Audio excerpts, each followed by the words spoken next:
শ্রীনগরের বণিকদের নিজেদের উপর আস্থা আছে। তারা বিশ্বাস করে নিজ ক্ষমতা ও বুদ্ধি দিয়ে বাণিজ্য লাভ করা সম্ভব। এর জন্য কোনো দৈব শক্তির প্রয়োজন হয় না। তবু নিয়ম অনুসারে আমাদের ঘরে প্রত্যেকবারই ধুমধাম করে বিষ্ণু পুজো হয়। তাই এইবারও বিষ্ণুকে পুজো দিয়েই আমরা বাণিজ্য যাত্রা শুরু করব। আসলে পরিবারের কিছু পরম্পরা তো মানতেই হবে আমাদের। শ্রী বিষ্ণু হলেন আমাদের পরিবারের প্রতিষ্ঠিত দেবতা। তাকে অর্ঘ্য না দিয়ে আমরা যাত্রা শুরু করব কি করে? তা তো বটেই, তা তো বটেই। শুনলাম আপনার কন্যার শ্বশুরালয় নাকি লক্ষ্মী দেবীর বড় কৃপা হয়েছে। তা ওনারা আসছেন না আজ? নিশ্চয়ই বিষ্ণুদেবের সঙ্গে লক্ষ্মী দেবীরও পুজো হবে, তাই না বণিক মশাই? দেবী পুজো আমার ঘরে? না না বণিক মশাই, ওসব দেবী টেবিতে আমরা বিশ্বাস করি না। আমার বোনের শ্বশুরালয় দেবী পুজো হতো আগে, মাঝে সে সমস্ত বন্ধ ছিল। এখন আবার শুনছি কি সমস্ত লক্ষ্মীব্রত টত পালন হয়। শেষে মেয়েদের ব্রতর উপর ভরসা করে বেটাল ছেলেদের বাণিজ্যে পাড়ি দিতে হবে। এমন দুর্দিন যেন আমাদের না আসে। তারা আমাদের কুটুম্ব, আসবেন, আপ্যায়িত হবেন, চলে যাবেন। আমরা কোনো দেবীর পুজো করি না। আর যদি আমাদের কোনো বিপদ হয়, শ্রী বিষ্ণুই আমাদের সেই বিপদ থেকে রক্ষা করবেন।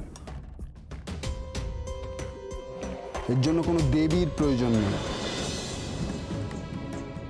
শান্ত হও প্রভু, শান্ত হও। আমার ভক্ত গৃহে তোমার অপমান হচ্ছে, এ আমি সহ্য করি কি করে দেবী? তারা তোমার সন্তান সমপ্রভু। অতি দম্ভ নাশের কারণ হয়।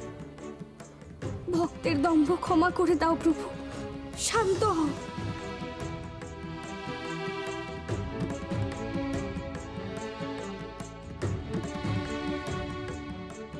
ক্ষমা তো আমার চাওয়া উচিত দেবী, তোমার কাছে। পদে পদে তোমাকে অপমান করা হচ্ছে, তাও শ্রীনগরের ওই বণিক গৃহে আমি বাধা পড়ে আছি। ওরা যে তোমার উপাসক প্রভু, ওই গৃহে তো তোমাকে থাকতেই হবে।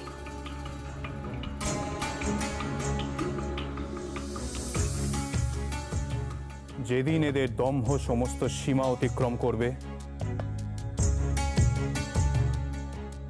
সেদিন আমি এদের সমুচিত শিক্ষা দেব।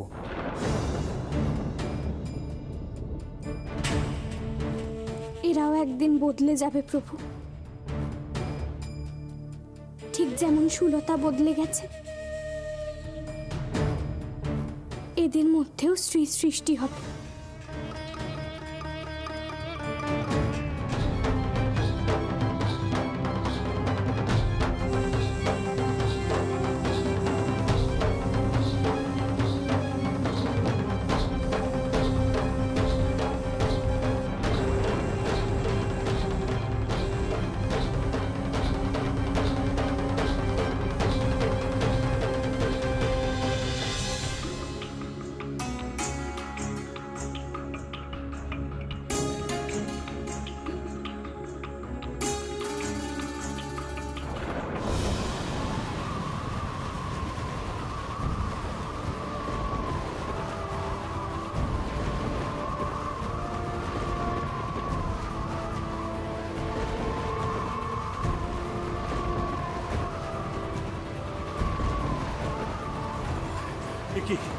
কি শান্ত সমুদ্র হঠাৎ এত উত্তাল হয়ে গেল কি করে? মাঝি সকল সাবধান, প্রবল ঝড় উঠেছে, শক্ত হাতে হাল ধরো।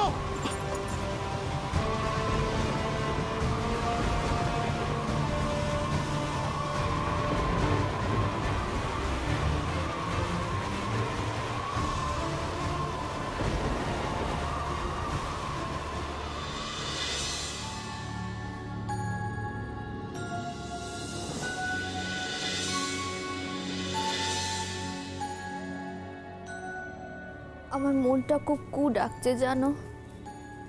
কেন, কি হয়েছে? আমার ভয় করছে, দাদা অমন করলে কিছু হবে না তো? তুমি এখনো দাদার ব্যবহারে পড়ে রয়েছো? ও নিয়ে মন খারাপ করো না। আরে দাদা তো অমন বলেই থাকেন। আর মা লক্ষ্মীকে যে ওনারা মানেন না সে তো আমরা সবাই জানি। এ নতুন কি? তা বলে মা নখকে জাপে চুড়ে ফেলে দেবেন? মা নিশ্চয়ই রুষ্ট হয়েছে। এখন যদি কোনো সর্বনাশ হয়। শুনো,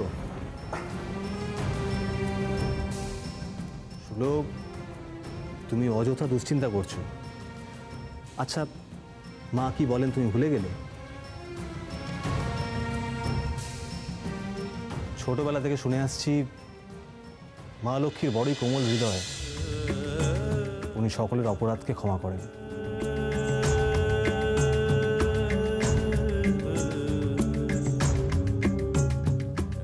উনি যদি আমাদের অপরাধকে ক্ষমা করে থাকেন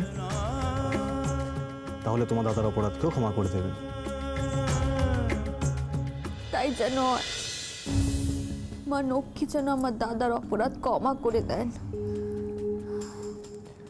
শুলো, তুমি বরং দাদার হয়ে লক্ষ্মী পুজো করো, মাকে ডাকো, দেখবে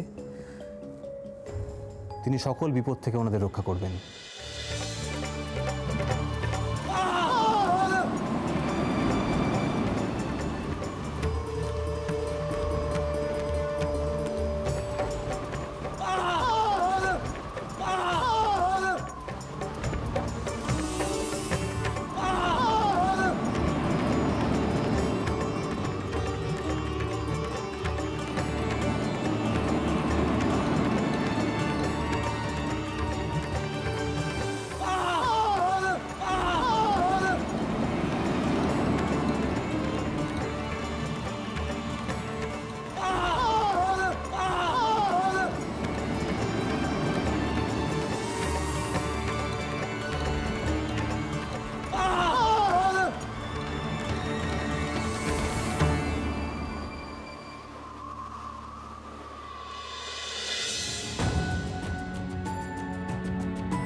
মা, মা গো, সকলকে কুশলে রাখো মা, সকলে যেন ভালো থাকে মা গো, ভালো থাকে। অচট বৌমা, আজ এমন সকাল সকাল চড়া দিতে নেগেছ, রেতে ঘুম হয়নি বুঝি? মা, আপনি যদি বলেন তাহলে কটা দিন লক্ষ্মী পুজোর সব দায়িত্ব আমিই নেব। বড়দির শরীর তো ভালো নেই, কটা দিন বিশ্রাম নিক। চুপ বৌমা,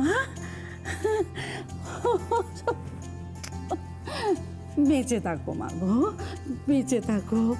মা লক্ষ্মীর কাছে আমি তো এমনটি চেয়েছিলাম, সারা জীবন আমার ঘরে যেন এমন খিচুড়ি থাকে মা গো। বেঁচে থাকো মা গো, বেঁচে থাকো। মা ঠাকরুন,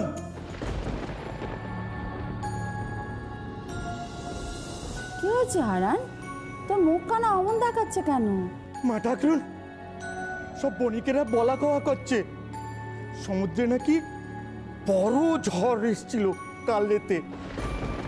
ওই শ্রীনগরে সব ডিঙা ডুবে গেছে। ভক্ত বড় মুখ করে বলেছে যে সুলতার ভ্রাতা এবং পিতা তার দ্বারে এসে উপস্থিত হবে।